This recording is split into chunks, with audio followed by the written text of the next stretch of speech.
Good morning, students of class 8. Today my new grammar topic is subject and predicate. Subject is the person who is performing the action, is the naming part of a sentence, and predicate telling part of a sentence which action is performing in the sentence. For example, Johnny played with his toys. Johnny is a subject. Why? He is playing the part in the sentence. So Johnny is a subject. Over here you can use the pronouns also, like he, she, it, and the names.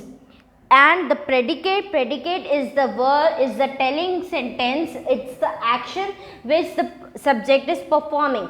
Like Johnny is playing with the toys. Now played with his toys.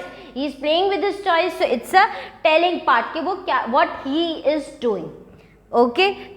So this sentence will be called. This part of a sentence will be called predicate. Thank you. Class. I have explained you the subject and predicate. Now it's time for the exercise. This exercise you have to do in your grammar section. I am repeating it again. You will get the picture. These two I am giving you the idea how you have to solve the exercise. Rest of them you will do by yourself. Like for example, our barking dog seldom bites. Our barking dog is the subject and seldom bite is the predicate. Barking dog bites, give the seldom bites. It's the telling part of the sentence, and this is the subject which performing this action. Then for example, the second one, a rolling stone gathers no mass. Rolling stone is the subject.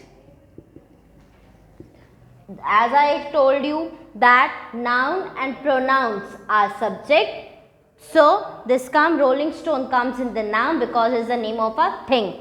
Gathers no mass is the telling part, so it will be predicate. Okay, I have given you the example of these two statements. Rest of the statement you have to do it by yourself in your grammar section. Thank you.